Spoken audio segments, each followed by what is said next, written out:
All right, the web series that is taking the internet by storm by Josh Dawes, former Disney employee and friend of the channel. The Continuing Adventures of Mary Sue has a new episode, Vash, and I have not seen any of this yet. We're going to watch it for the first time here today on That Park Place. Have you seen it yet? Boy, I don't even know what show this is, but I am so excited to go You through haven't it. seen The Continuing Adventures of Mary Sue up till now? I have not. I have missed on this, and wow. So this is a former Disney. My education. It's a former Disney employee, and he he has been doing this. I'm trying to find. I'm looking for the previous episodes of this so we could lead up to the new one. So he has taken to AI to essentially create these animated shorts called The Continuing Adventures of Mary Sue, to kind of poke fun at the what the various sorry, I'm trying to find it, the various storytelling tropes that have kind of become commonplace in today's media. So I'm just trying to find the first one. Episode 1. There we go. Okay, cool. All right, we got it. So let's do episode 1 first here. Again, this is from Josh Dawes. So these ones we've seen already. We'll get to episode 3. But here we go, Vash. You can't face the dragon until you've been trained. I don't need training. I just need to realize how awesome I already am. Suit yourself. Perfect.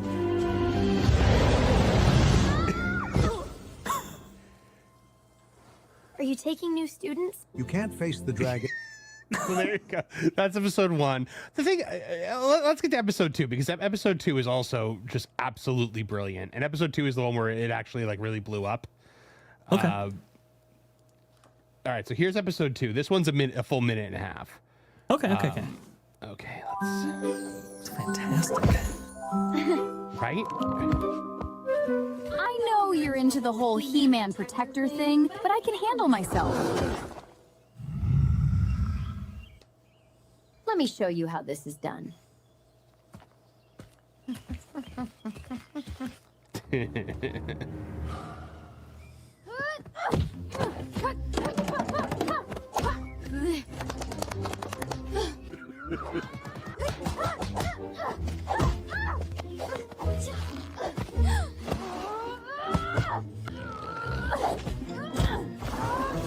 Animation consistency between cuts is pretty good. Phenomenal, right? Can I get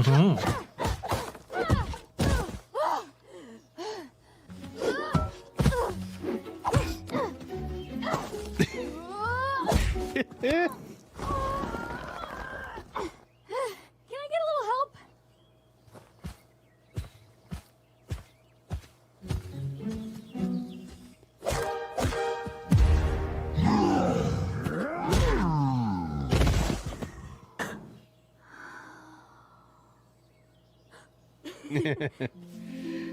The thing I like about it is that like he never makes Mary Sue never comes off as unlikable.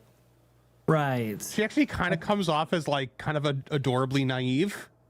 Yes. Almost like almost like she has been like, mistreated or like misguided through all of like the Hollywood tropes. I love it. I love that too. It's good spirited, right? And I think that's really important when you're talking about satire or, obviously commenting on Hollywood tropes and so forth, right? It's good spirited. Okay. I think everybody can kind of have a little let's fun. get to the new one, Vash, because I have not seen this one yet. I'm very excited. Ooh. So why does it go? It won't go full screen for some reason. I'm sorry about that. All right, here we go. Perfectly fine. This one's 2.5 minutes. Ambitious. Can you help us with this? We need to pick up some supplies. We're on a quest. Oh, give me 1 second, dearies. Hands are full at the moment. Child rearing. A lot of kids.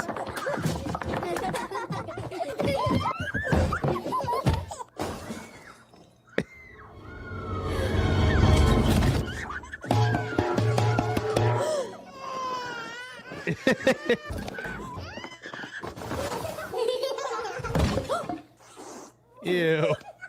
Oh, man.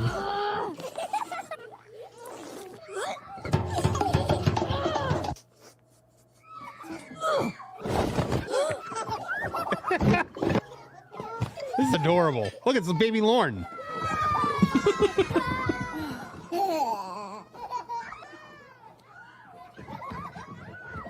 Can you imagine a more miserable existence? What? Having kids? Yes! All the little rugrats. Snotty, loud, demanding, sticky hands, constant noise, no freedom. Why would anyone choose this?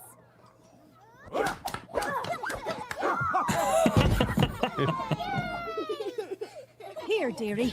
Watch Angus while I gather your supplies.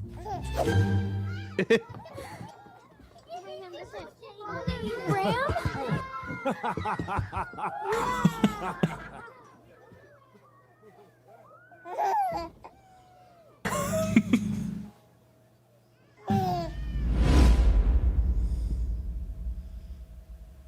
Aww. Hi. This one's actually nice. Yeah.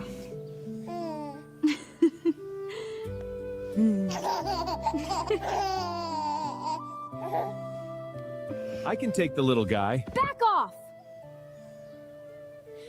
Who's a perfect little warrior? You are.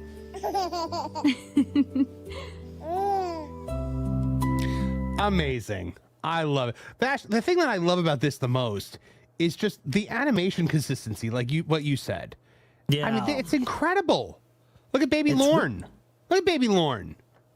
It is amazing. They were able to put him in there just so eloquently. No, continuity, right, is, even though AI is getting better all the time, and I've seen some really great animations, continuity is still kind of an issue if you don't actually, seek to prompt correctly in preventing like whole scenes from flipping and characters flipping from one end to the other of a particular set or whatever. This is actually just really, really well done, and honestly the animation quality is quite nice. We've seen some Disney Pixar spoofs over the years and so forth. This has a lot of polish to it. So he apparently uses InVideo, which runs off of Cdance 2.0, which is why I think it's so consistent. But he's basically writing the prompts and directing the scene like you normally will. And good Lord, what? Okay.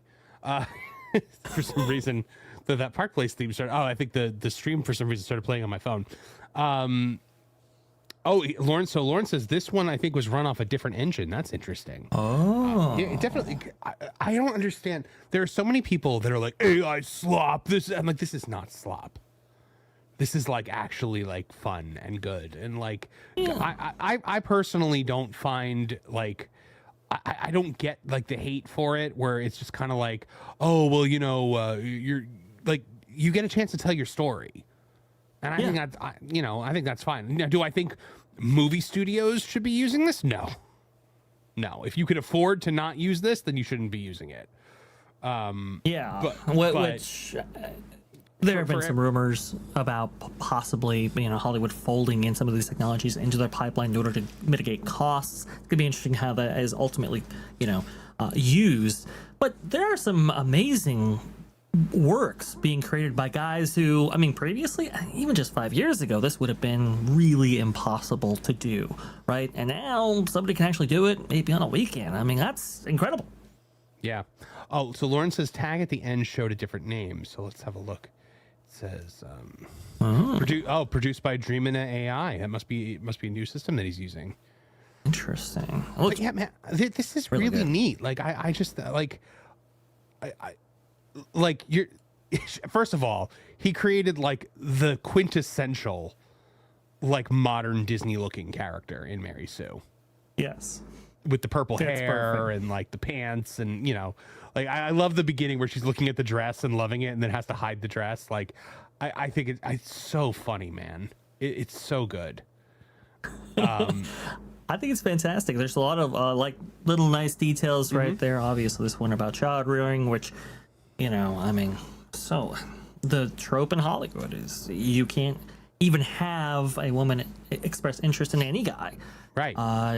Much less start a family or be family oriented in any way. Well, I think this really showcases that. Okay, we're seeing in modern entertainment a lot of stories have been moving against the traditional idea of a nuclear family of Right. men and women having babies and starting a family. So I mean, like, she sees, like, the big burly dude, like, getting down on the floor and playing with the kids, and it warms her heart, and then she holds the baby, and it does something. Honestly, I've seen that happen actually to a lot of different people, like people who are like, I never want a baby, I don't want all the to take my freedom away, and then they hold a baby for the first time and they're like, oh, okay, I get it. Right. So. They child rear themselves, and then it's like, oh, it's a little bit different story right there. Like you said, we've seen that play out over and over again. Testament to a great artist. Actually show like the downsides of maybe having a little one, right? And all the frustrations and all of that, and all of that is completely usurped. Like When Vash says artist, by the way, he means storyteller. Not obviously, we know it's not real art. That's that's not really artwork, but it is storytelling. It is directing. You have to describe in detail what you want to happen. Otherwise, it's not going to work. Right. Exactly. I should have been a little bit more precise with my language. There's no question about that. A great storyteller, right? Okay, great craftsman of a narrative. Yeah. To express those things so poignantly in a very, very funny way. And I love how the father figure kind of throws himself in there and has a lot of fun as soon as she says, "Why would anybody want to do this?" Just really, really good, and it shows the contrast, which I think is fantastic. But honestly, Marvin, these are really well put together. Yeah, I mean, I'm shocked, man. Like, where are we going to be in a year? Is like what I keep saying. Like, we're at the point now. Like, when you look at this, you also look at the Star Wars ones, like the Star Wars AI films that have been coming out. Those are amazing. I can't wait to see what those will do when they start getting onto things like Dance 2.0, because right now the big thing that they still have going against them is everything sounds kind of monotone sometimes, and like things like that, or they will the fighting is terrible. It can't do combat yet. It doesn't know what it's doing with that, but Dance 2.0 gets it. So, Dance 2.0 is really good at combat. It's quite remarkable to see. Oh, go ahead, please. What I would like to see is an American company duplicate what Dance 2.0 can do, because I'm wary of anything involving Dance because it is China. Oh, sure, absolutely, and I think it's important to bring out, right? So maybe a lot of people in the West have issues with AI, the use of AI, how it's being utilized in various forms of entertainment. But Asia and the Asia market doesn't really have inhibitions when it comes to AI, especially in China. So that's going to be really important to see, what American companies actually do with that information. Go ahead, please. Well, if we don't continue to develop AI technology, China's not going to stop. So we're basically handing China that entire market if we don't remain competitive with it. Right. This is, and that's why, like, for example, there has. Okay, please. I'm pretty sure George Lucas just did a whole thing where he talked about AI, and I think he said it's the future of filmmaking. Future filmmaking, it's going to make filmmaking a lot easier. Yeah. Even if it's just the pre-production process, right? You can tell, or you can very much envision a world in which they actually use it for the pre-production and development of, like, various effect shots. I know that George Lucas had a heck of a time, trying to come up with a way of, telling his effects artists, okay, I want these camera angles in this way, I want, this blocking, I want, this person moving through a scene and so forth, right? Even in that context, these things to be really alleviated by just having a pre-visualization to assist those effects artists in the back end. Please go ahead. So look at this is the quote from George. It's very much like sitting here and saying, well, I believe the horse and buggy is really where it's at. These cars, they break down, they need gas, there's all these problems with them. And pretty soon they'll be making them into tanks and they'll be killing people. It's terrible. And there's nothing you can do about it. That's progress. It's the future. If you want AI that tells you when something is fake and where... I'm just going to... you got it. That's the George voice. That's progress. It's the future. If you want AI that tells you when something is fake and where it came from, AI can do that. Humans can't. We're not that smart. The whole idea is you're a human being. You're responsible for what you say and what you do. And if you're doing something that's illegal, you should be punished for that. Whatever you do, you should be recognized. It's just real life. He's right. It's progress, right? Like computer generated imagery, was a threat to the hand-drawn animation model and of it, but it was progress. People pushed back against that as well. Yeah. It's the thing, man. Like I don't I don't understand why it's such a dirty word to so many people. And that's the thing. I mean, we are obviously growing up in a generation, right, in which we've seen this shift between what's actually handcrafted, let's say, and AI generated. But in the future, you're going to have a generation which grows up with AI. And honestly, when it comes to anything artificial, compared to anything handcrafted, a lot of these boundaries that we've set up here, culturally, societally, are not going to be looked at the same way in future generations when they look at just storytelling, content, etc. So, I think there's businesses right here. Yeah, there are people that say to me all the time, like, well, you're a writer. AI is going to replace you one day. I'm like, no, it's not. Like, it's really not. Like, there's always going to be an opportunity for real writers because the AI can't, like, emote. It doesn't understand. It can fake it, but like it's hollow, and you could tell that it's hollow. You could tell when you're reading something like that. What AI can do for writers is it actually helps you like plan and outline and storyboard and things like that. You can ask it to, you could write a scene and then ask it to visualize it for you in an image so that you can actually get a sense of what your setting looks like, which is, I think, very, very important. You could actually have, you could actually feed it your chapter and be like, hey, tell me if this is good or not, if there are any plot holes in it. And it'll be like, hey, you have a plot hole here, like this, that, or the other thing. It's not doing the writing for you, but it's helping you do your research. It's helping you do your outlining. It's helping to streamline the process. And it's a tool. That's the end of the thing. You have to look at it as it's a tool, and it is not meant to replace. Right. It's very much a tool, right? Not meant to replace. And also, too, you have to be kind of careful with it. It hallucinates. It gets things wrong. Of course it does. Of course it does. It lies. It flat out lies. Yes. That's why if you're using it for research, you have to tell it to give you the citation. The link that like if it's compiling information for you, you have to have it do that.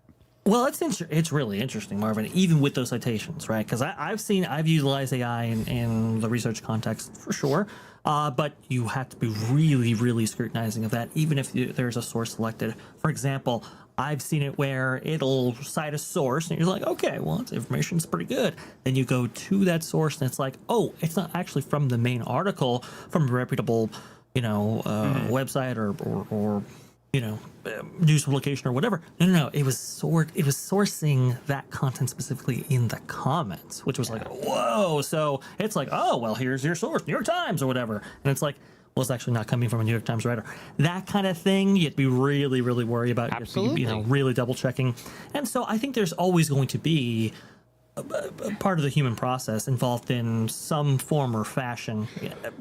But at the same time, there is a reality in which people are going to be telling stories this way. And look, for the maybe storytellers, the craftsmen, perhaps the artists, that could be a really valuable tool in producing stuff that, like I said, would have cost tens of thousands of dollars, maybe even millions, many months, etc. Now you can do it no time at all. You're right. So there you go, guys. Mary Sue, episode 3. Tremendous. Go support our good friend Josh Dawes over there. Let me just get over to his page again, just so that you guys can see where to go. Go to @JoshDawes. I believe he has a YouTube channel now as well. It's linked right here. So make sure to go check him out both on X and on YouTube. And should be very interesting to see how things go for him in the months to come. Thanks for watching That Park Plays News. For more information, consider checking out www.thatparkplace.com. And don't forget to subscribe, share, like, and send this out on your favorite social media accounts.